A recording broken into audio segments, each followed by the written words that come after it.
Sa ngalan ng Ama at ng Anak at ng Espiritu Santo, Amen. ang pagpapala ng ating Panginoong Hesu Kristo, ang pag-ibig ng Diyos Ama, at ang makikipagkaisa ng Espiritu Santo naway sumainyong lahat. At sumaiyo rin. Ngayon po ay ginugunita natin ang kapistahan ni Pope Pius X. Mga kapatid, aminin natin ang ating mga kasalanan upang tayo'y maging marapat gumanap sa banal na pagdiriwang. Inaamin ko sa makapangyarihang Diyos at sa inyo mga kapatid, na lubha akong nagkasala sa isip, sa salita at sa gawa, at sa aking pagkukulang. Kaya isinasamo ko sa mahal na Birheng Maria, sa lahat ng mga anghel at mga banal, at sa inyo mga kapatid, na ako'y panalangin sa Panginoong ating Diyos. Kawaan tayo ng makapangyarihang Diyos, patawarin tayo sa ating mga kasalanan, at patnubayan tayo sa buhay na walang hanggan. Amen. Panginoon, kaawaan mo kami. Panginoon, kaawaan mo kami. Kristo, kaawaan mo kami. Kristo, kaawaan mo kami. Panginoon, kaawaan mo kami. Panginoon, kaawaan mo kami. Manalangin tayo. Ama naming makapangyarihan, pinuspos mo ng iyong karunungan at ng lakas na likas sa iyong mga sugo ang Papa na si San Pio, upang kanyang patatagin ang pananampalatayang Katoliko at pagkaisahin ng tanan kay Kristo. Sa pagsunod sa itinuro niya at ipinakitang halimbawa, ipagkaloob mong makamtan namin ang walang maliw na gantimpala sa pamamagitan ni Jesucristo kasama ng Espiritu Santo magpasawalang hanggan. Amen.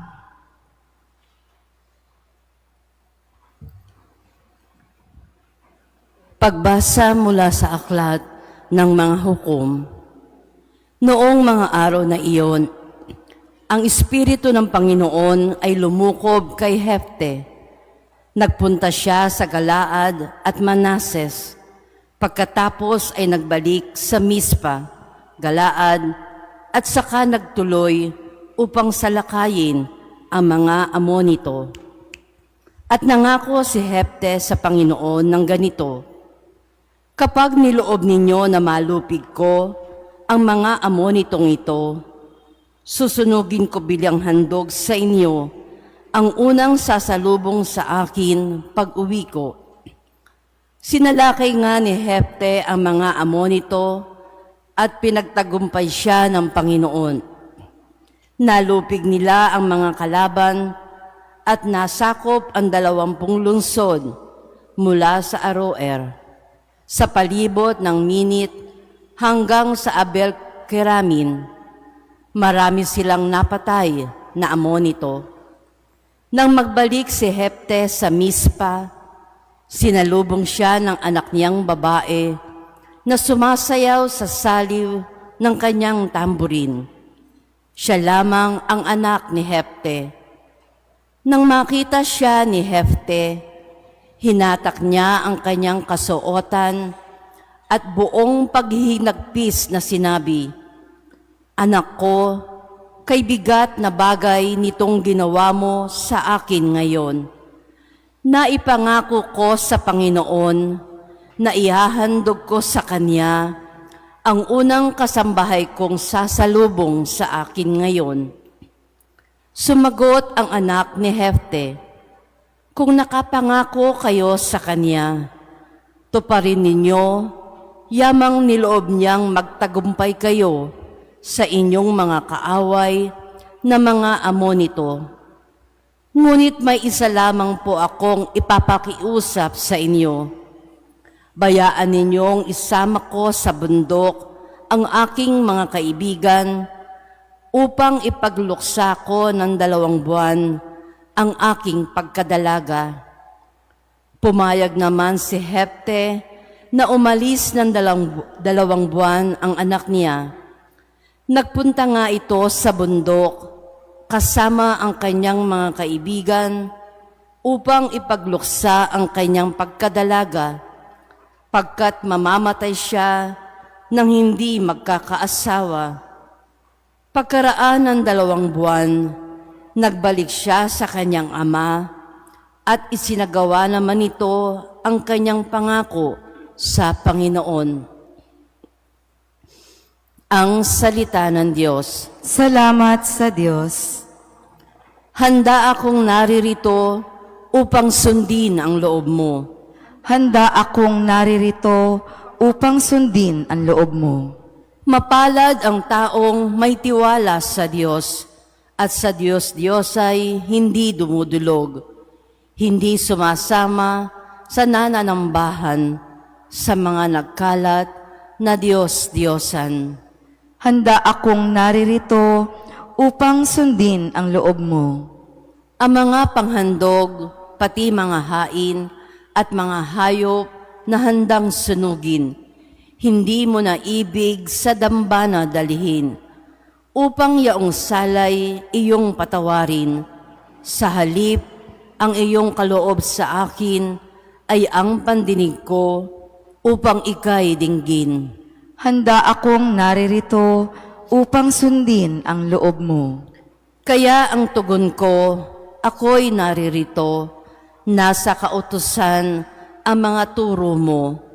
Ang nais kong sundi iyong kalooban, aking itatago sa puso ang aral. Handa akong naririto upang sundin ang loob mo.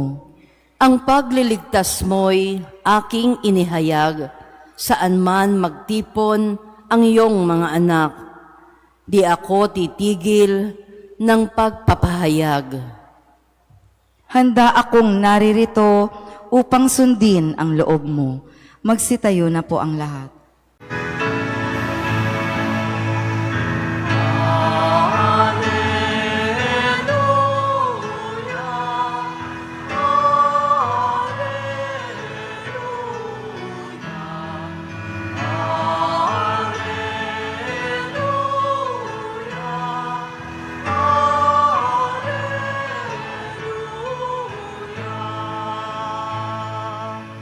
Dinggin ninyong lahat ngayon ang tinig ng Panginoon sa loob na mahinahon.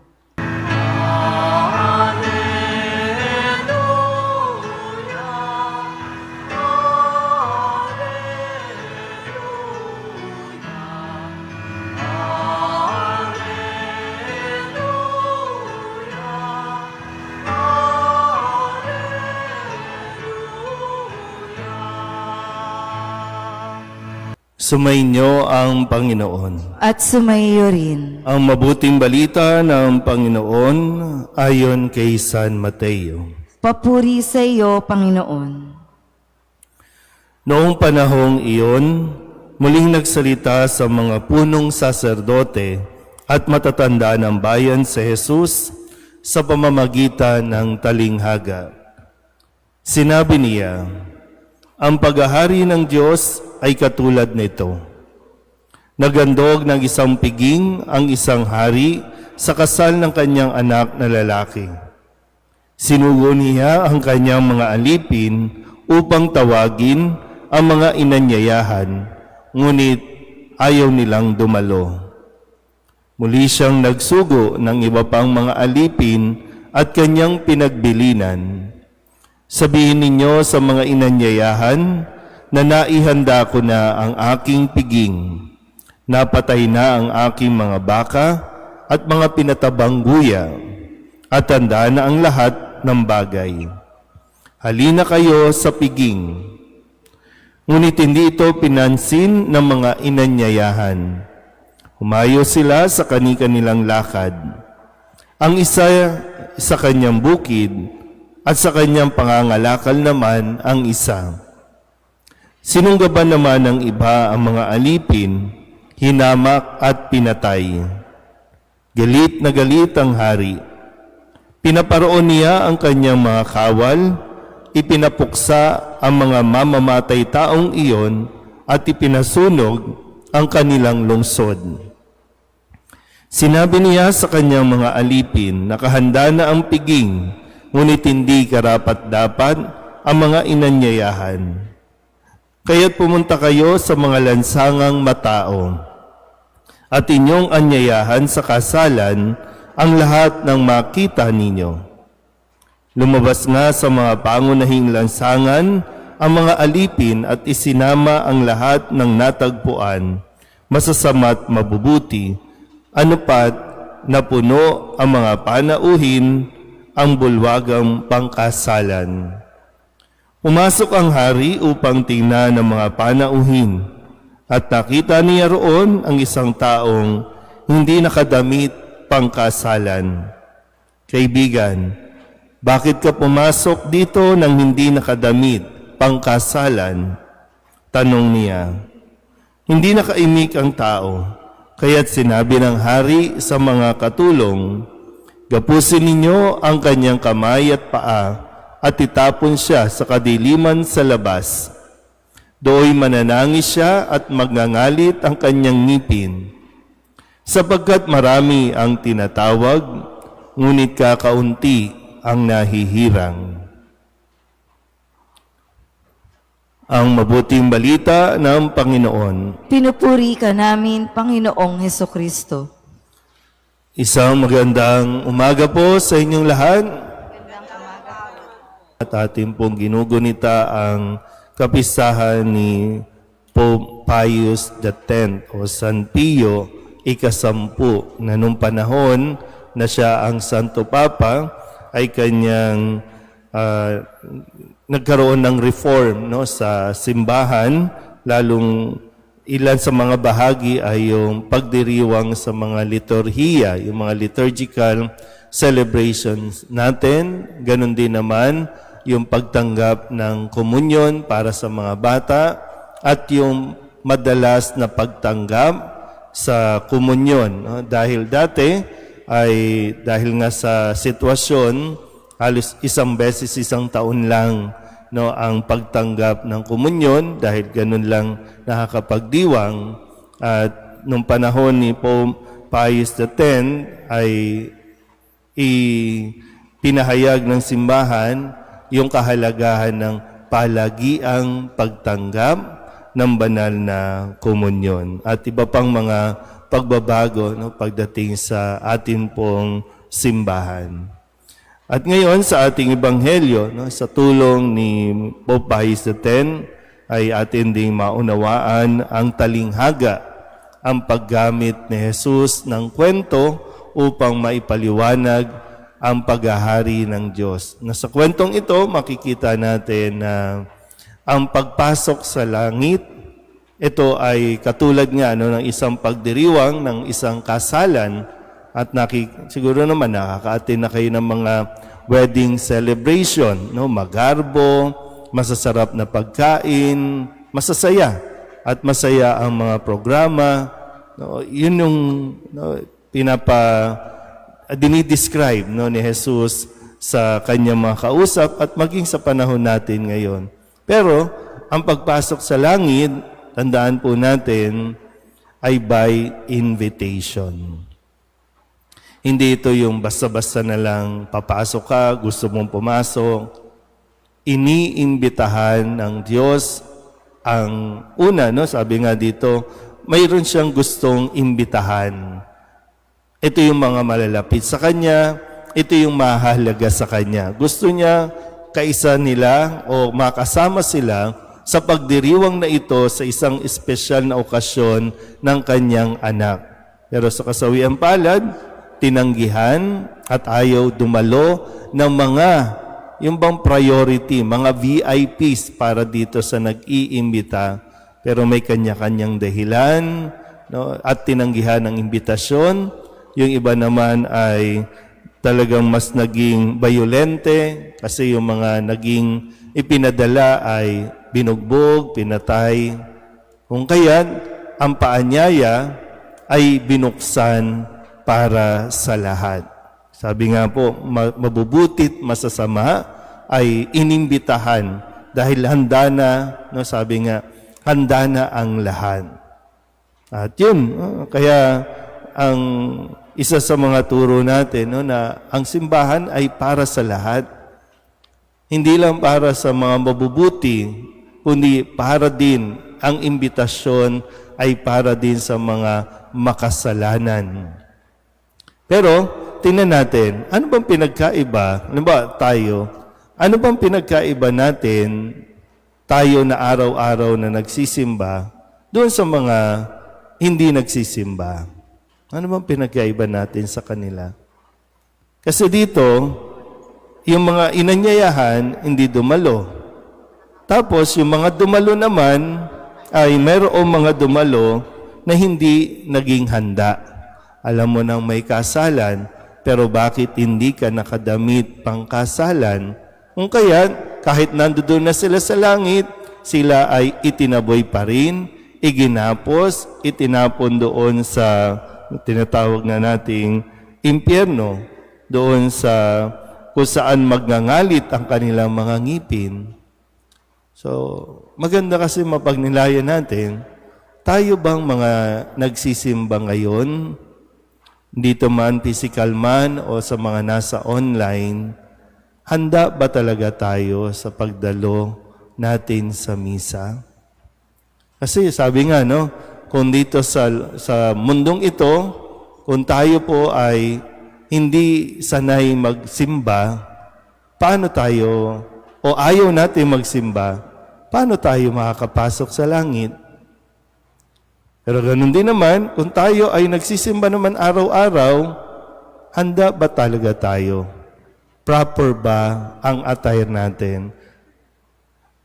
Higit pa doon sa tinatawag natin mga kasuotan, panglabas, no? Kasi hindi naman natin pwedeng at hindi dapat husgahan ang isang tao na dumadalo sa misa base sa kanyang kasuotan. May kanya-kanya tayong dahilan kung bakit ito ang kasuotan natin.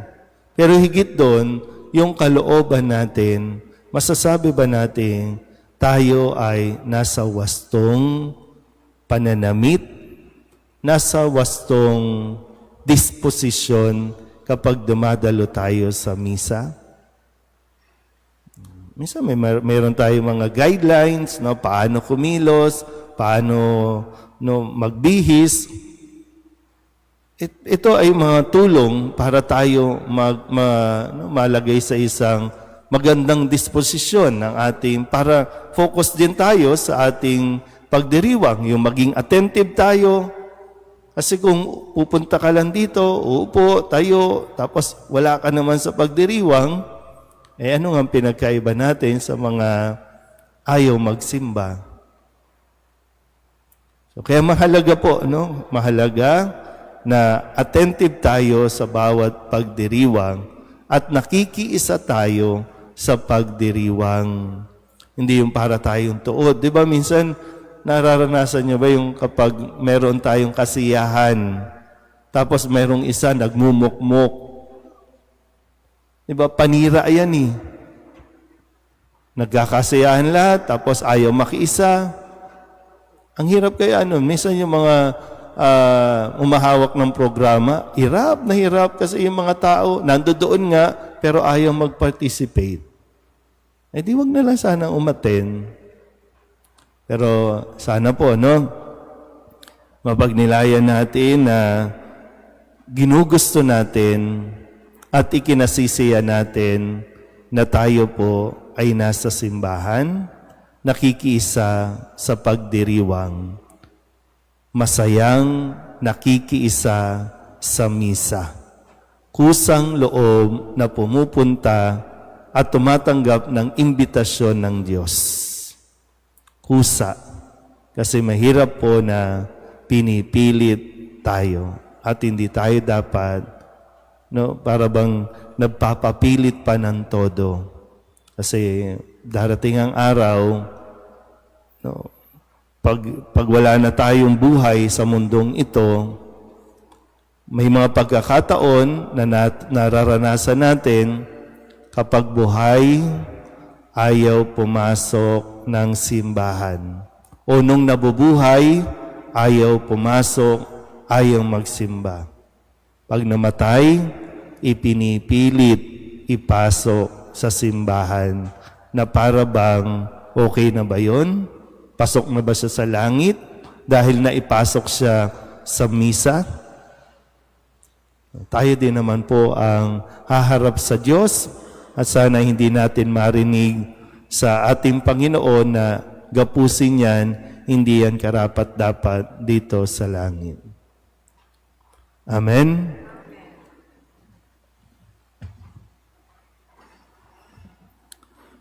Inaanyayahan tayo ng Diyos sa hapag ng buhay na walang hanggan sa langit. Tumawag tayo sa ating mapagmahal na Ama para sa ating mga pangangailangan.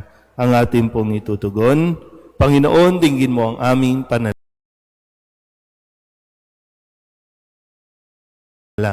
Panginoon, dinggin mo ang aming panalangin. Ang simbahan dito sa lupa, naway patuloy na umunlad at mahikayat ang maraming tao sa kaligayahan ng kaharian ng Diyos. Manalangin tayo sa Panginoon. Panginoon, dinggin mo ang aming panalangin. Ang mga mayayaman at mahihirap, naway huwag iwasan ang hamon at tawag ng kaharian ng langit. Manalangin tayo sa Panginoon. Panginoon, dinggin mo ang aming panalangin. Sa pagkakaroon ng dalisay at nagsisising puso, tayo naway matagpo ang karapat-dapat na makibahagi sa hapag ng inihanda ng Diyos para sa atin.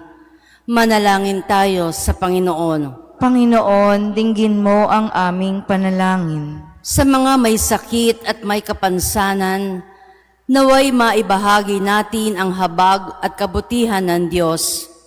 Manalangin tayo sa Panginoon. Panginoon, dinggin mo ang aming panalangin. Ang mga namatay, naway mabuhay sa tahanan ng Diyos at magbunyi sa hapag ng buhay na walang hanggan. Manalangin tayo sa Panginoon. Panginoon, dinggin mo ang aming panalangin. Idulog din natin sa Panginoon ang ating mga personal na kahilingan at mga panalangin para sa ating mga pamilya. Kasama din ang mga kahilingan ng mga nanonood sa online. Lahat ng mga misang pasasalamat, special na intensyon, agarang paggaling ng mga may sakit, at ang lahat ng mga kaluluwa na inihiling na ipagdasal sa misang ito.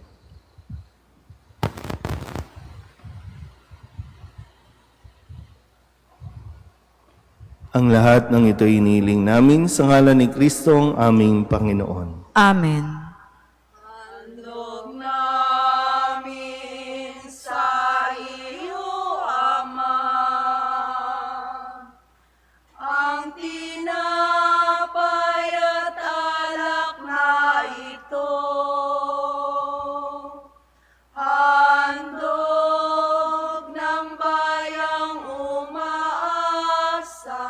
Sumasamba't nagmamahal sa'yo. Handog namin sa iyo, Ama, ang tinapay at alak na ito. Handog ng bayang sumasamba't nagmamahal sa'yo. Manalangin kayo mga kapatid upang paghahain natin ang kalugdaan ng Diyos Amang makapangyarihan.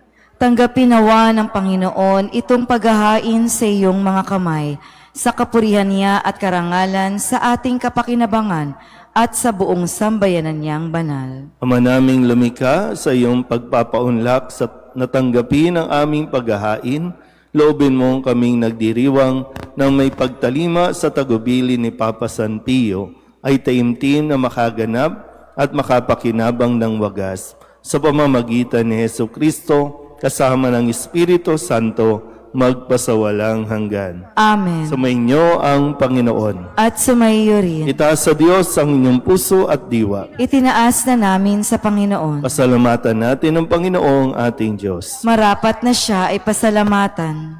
Ama naming makapangyarihan, tunay ngang marapat na ikaw ay aming pasalamatan sa pamamagitan ni Jesucristo na aming Panginoon. Ngayong si San Pio ay pinararangalan sa pamumuhay niyang totoong uliran at pagiging maasahan sa panunungkulan. Kaya't si Jesucristo na maasahan sa katapatan ay inihahayag sa pangangasiwa sa sambayanan. Ang malasakit ng mga ulirang tagapangasiwa noon ay napapatuloy magpahanggang ngayon sa mga panalangin kanilang iniuukol kaysa ng sambayanan mong dito'y nagtitipon. Kaya kaysa ng mga anghel na nagsisiawit ng papuri sa iyo nang walang humpay sa kalangitan, kami nagbubunyi sa iyong kadakilaan.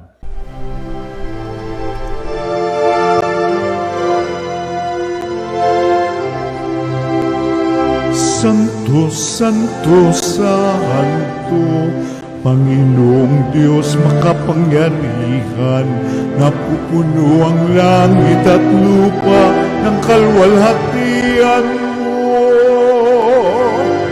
Hosana sa kaitaasan, pinagpalang na paririto sa ngalan ng Panginoon. Hosana sa kaitaasan.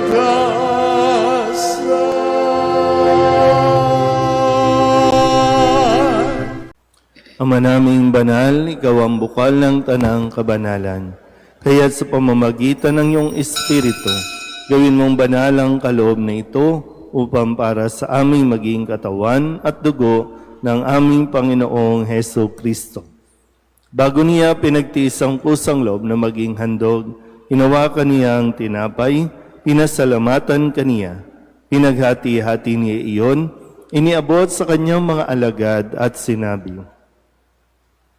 "Tanggapin ninyong lahat ito at kanin, ito ang aking katawan na ihahandog para sa inyo."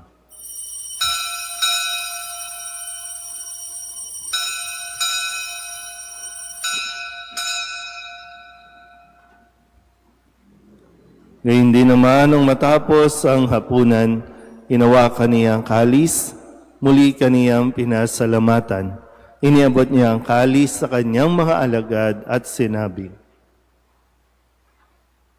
"Tanggapin ninyong lahat ito at inumin. Ito ang kalis ng aking dugo ng bago at walang hanggan tipan.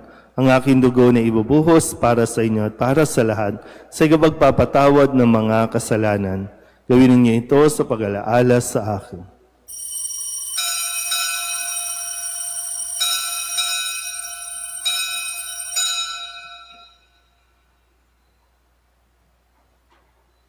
Ipagbunyi natin ang misteryo ng pananampalataya. Si Kristo'y namatay, si Kristo'y nabuhay, si Kristo'y babalik sa wakas ng panahon. Ama, ginagawa namin ngayon ang pag-alaala sa pagkamatay at muling pagkabuhay ng iyong anak. Kaya tiniaalay namin sa iyo ang tinapay na nagbibigay buhay at ang kalis na nagkakaloob ng kaligtasan. Kami nagpapasalamat dahil kami iyong minarapat na tumayo sa harap mo para maglingkod sa iyo. Isinasamo namin kami magsasalo-salo sa katawan at dugo ni Kristo ay mabuklod sa pagkakaisa sa pamamagitan ng Espiritu Santo. Ama, lingapin mo ang iyong simbahang laganap sa buong daigdig. Puspusin mo kami sa pag-ibig kay San Leo na aming Papa at ni Jose na aming Obispo at ng Tanang Kaparian. Alalahanin mo rin ang mga kapatid naming nahimlay na may pag-asang sila'y muling mabubuhay, gayon din ang lahat ng mga pumanaw. Kawaan mo sila at patuloyin sa iyong kaliwanagan. Kawaan mo at pag-inapatin kaming lahat na makasalo sa iyong buhay na walang wakas.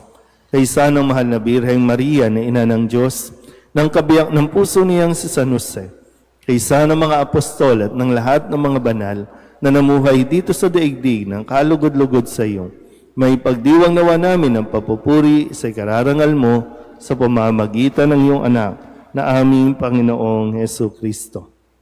Sa pamamagitan ni Kristo, kasama niya at sa Kanya, ang lahat ng parangal at papuri ay sa iyo, Diyos Amang makapangyarihan, kasama ng Espiritu Santo, magpasawalang hanggan. Amen.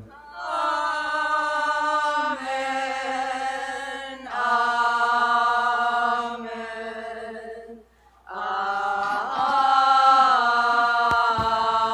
Amen. Sa tagubili ng mga nakagagaling na utos at turo ni Jesus sa Panginoon natin at Diyos, ipahayag natin ang lakas loob.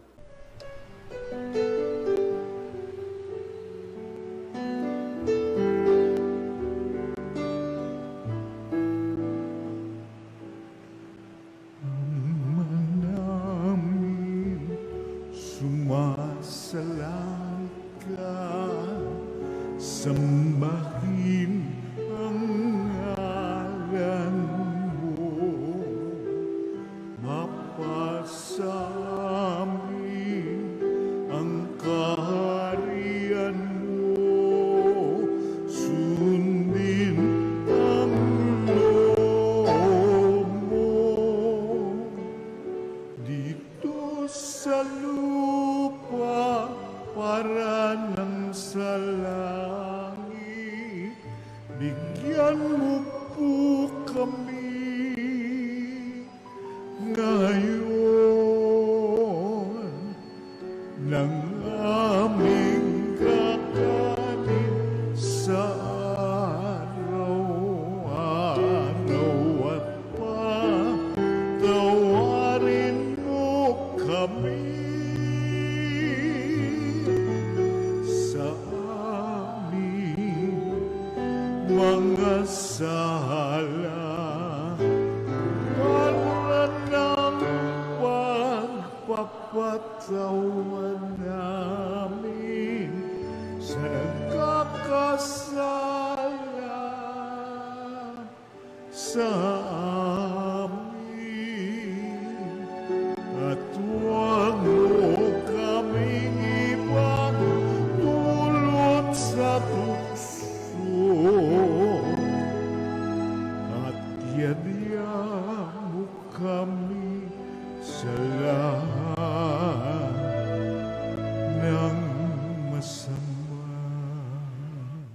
Hinihiling namin kami iadya sa lahat ng masama, pagkalooban ng kapayapaan araw-araw, iligtas sa kasalanan at ilayo sa lahat ng kapahamakan, samantalang aming pinananabikan ang dakilang araw ng pagpapahayag ng tagapagligtas naming si Hesu Kristo. Sapagkat iyo ang kaharian at ang kapangyarihan at ang kapurihan, magpakailanman. Amen. Panginoong Hesu Kristo, sinabi mo sa iyong mga apostol, kapayapaan ang iniiwan ko sa inyo, ang aking kapayapaan ang binibigay ko sa inyo. Tunghayan mo ang aming pananampalataya at huwag ang aming mga pagkakasala. Pagkalooban mo kami ng kapayapaan at pagkakaisa ayon sa iyong kalooban, kasama ng Espiritu Santo, magpasawalang hanggan. Amen. Ang kapayapaan ng Panginoon ay laging sumainyo. At sumaiyo rin. Mabigayan po tayo ng kapayapaan sa isa't isa.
ang kordero ng Diyos. Ito ang nag-aalis ng kasalanan ng sanlibutan. Mapalad ang mga inaanyayahan sa kanyang piging. Panginoon, hindi ako karapat-dapat na magpatuloy sa iyo, ngunit sa isang salita mo lamang ay gagaling na ako.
Manalangin tayo. Ama naming mapagmahal, sa paggunita namin kay Papa San Pio, kami nagsalo-salo sa banal na hapag, ay magkaroon nawa ng pananampalatayang matatag at pagkakaisa sa pag-ibig mong matapat sa pamamagitan ni Jesucristo kasama ng Espiritu Santo magpasawalang hanggan. Amen. Sumainyo ang Panginoon. At sumaiyo rin. At pagpalain kayo ng makapangyarihang Diyos, Ama at Anak, at Espiritu Santo. Amen. Tapos sa banal na misa, humayo tayo sa kapayapaan ni Kristo. Salamat sa Diyos. Magandang umaga po.